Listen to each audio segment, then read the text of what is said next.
Hello everyone, আমি তনিমার daily লাইফে সবাইকে স্বাগত। আশা করি তোমরা সবাই খুব ভালো আছো। আমিও মোটামুটি আছি। আমার দেশের বাইরে দেশের মধ্যে সকল দর্শক বন্ধুদেরকে শুভ সকাল জানিয়ে আজকের ব্লগ ভিডিওটা শুরু করছি। আজ সোমবারের ব্লগ ভিডিও নিয়ে তোমাদের সামনে হাজির হয়ে গেছি। তো আজকে সারাদিন কি করছি না করছি সেটাই তোমাদের সঙ্গে শেয়ার করব। তো চলো ভিডিওটা শুরু করি।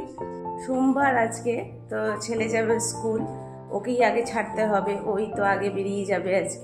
আজকে ওর পরীক্ষা আছে, মেন পরীক্ষা আজকে থেকেই শুরু। তো সেই জন্য ওকে একটু তাড়াতাড়ি ডেকে দেবো, ও একটুখানি পড়তে বসবে। এখনও কর্পোরেশনের জল এখনও আসেনি, তো সেই জন্য অন্য কাজগুলো আগে সারি, তারপর অন্য কাজ করব। এবার আমি চলে এসেছি একদম সোজাসুজি ডাইনিং টেবিল মুছতে, কারণ ডাইনিং টেবিলটা সারা রাত তো ওরকম ফাঁকাই পড়ে থাকে, টিকটিকি আরশোলা সব পেয়ে যায়। এবার সারাদিন ধরো এখানে খাওয়া দাওয়া হবে, ওই জন্য সকালবেলা আমি কি করি, ডাইনিংটা আগে মুছে নিই, তারপর রান্নাঘরে চলে আসি, রান্নাঘরে গ্যাস মুছে নিই। কারণ রাতে যতই আমি গ্যাস পরিষ্কার করে রেখে যাই না কেন, আমাদের গ্রামে আমরা বড় হয়েছি, তো আমার ঠাকুমারা বলতো সকালবেলা উঠে উনুনটাকে পরিষ্কার করে নাও, একবার ভালো করে নাতা দিয়ে নাও, বাসি উনুনে রান্না করো না। তো সেই অভ্যাসটা রয়ে গেছে। তো গ্যাসটাকে একবার কি করি, ওই সার্ফ জল করে সকালবেলাও আরেকবার মুছে নিই। আর রান্নাঘর পরিষ্কার করে সোজা চলে এলাম, জামা কাপড়গুলোকে যেগুলো কাঁচা হবে সেগুলো ভিজিয়ে দিয়ে ঘর মুছে নিলাম। আর এই যে দেখো পাখাটা কত নোংরা হয়েছে। আমার ঘরের পাখাটা প্রচুর নোংরা হয়েছে, অনেক দিন হয়ে গেল আমার পরিষ্কার করার সময় হয়নি। একবার মাঝে আমার ছেলে করেছিল, তো একটু বড় হয়েছে, তো এখন করে দেখি ও আমার একটু কাজে হেল্প করে। তো যাই হোক, ও একবার করেছিল বলে তো আমাকে করতে হয়নি। তো অনেক দিন ওর মনে হয় চোখে পড়েনি, না হলে বলতো মা পাখাটা না এরকম নোংরা হয়েছে। ও না নোংরা দেখতে পারে না আমার মতো। তো আমি আজকে দেখলাম ছেলে স্কুলে চলে গেল, দেখলাম অনেকটাই সময় পেয়ে গেছি। আর আমার সকালবেলা টিফিন আজকে রুটি আর আলু ভাজা হয়েছে। তো সেই জন্য আমার হয়েও গেছে, যে টিফিন করবার তাড়াও নেই। তো সেই জন্য সেই ফাঁকে আমি কি করলাম, পাখাটাকে আজকে পরিষ্কার করে নিলাম। তো আমার ঘরের পাখাটাও পরিষ্কার করে নিলাম, সেই সঙ্গে আমার শ্বশুরমশাইয়ের ঘরের পাখাটাও পরিষ্কার করে নিলাম। এরকম টুকটুক করে কাজগুলো, এক্সট্রা কিছু কাজ থাকলে না আমি সেরেই রেখে দিই, তাহলে অনেকটাই সুবিধা হয়। আর দুটো ঘরের চাদরও তোলা হবে বিছনার। তো এই যে দেখো কত নোংরা পড়েছে, এই বিছনার চাদরটাও কাচা হবে আর ওই ঘরের বিছনার চাদরটাও কাচা হবে। তো দুটো চাদরই আমি কি করলাম, তুলে নিলাম, নিয়ে আমার ঘরের চাদরটাকে পেতে নিলাম। তো আমার শ্বশুরমশাইয়ের ঘরের পাখাটা না রঙটা ব্রাউন কালার বলে অতটা বোঝা যাচ্ছিল না যে নোংরা হয়েছে। আমাদের ঘরের থেকে ওনার ঘরেরটা বেশি নোংরা হয়েছিল পাখাটা।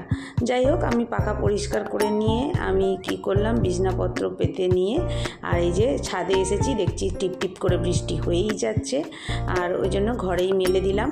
আর এই যে মাংস এনেছে একটুখানি, মাংসটা ধুয়ে নিলাম, আর মাছটাকে আমি কি করলাম, নুন মাখিয়ে রেখে দিলাম। এরপর আমি চান টান করে পুজো দিয়ে নিলাম, পুজো দিয়ে সোজা চলে এসেছি রান্নাঘরে। এবার আমি টিফিন খাবো। তো আজকে আমার রুটি খেতে ইচ্ছা হলো না, সবাইকে রুটি আলু ভাজার টিফিন দিয়েছিলাম।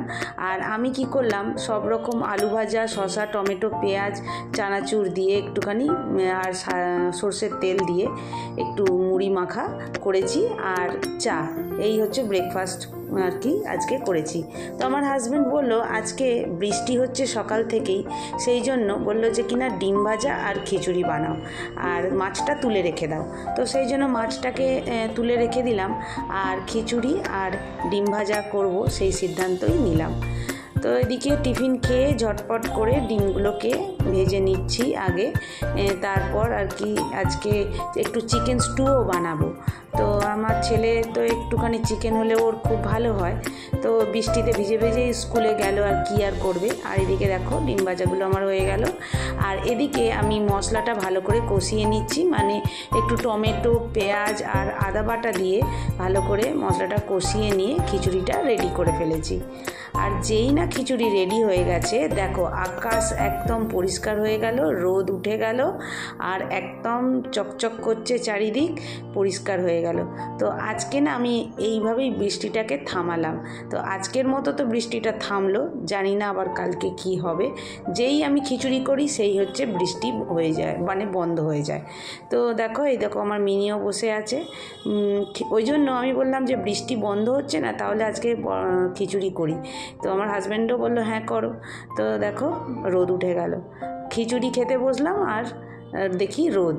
আর এদিকে খিচুড়িটা লাস্ট ফিনিশিং করে নিচ্ছি, ঘি আর গরম মশলা দিয়ে নিলাম, দিয়ে এবার আমার শ্বশুরমশাইকে খেতে দিয়ে দিলাম, পটল ভাজা আর ডিম ভাজা দিয়ে শ্বশুরমশাই আর হাজব্যান্ডের আগে দিয়ে দিলাম। এরপর আমার শাশুড়ি মাকে দিয়ে দিয়েছিলাম, আর তারপরে আমি স্টুটা রেডি করতে লেগে গেলাম। তো এখানে হচ্ছে আমি গোটা গোলমরিচকে একটু ক্রাশ করে নিয়েছিলাম, আর গোটা গরম মশলা ফোড়ন হিসেবে দিয়ে, আর ক্যাপসিকাম পেঁয়াজটাকে ভালো করে ভেজে নিয়ে আদা বাটা রসুন বাটা দিয়ে ভালো করে এখানে চিকেনটাকে রেডি করেছি।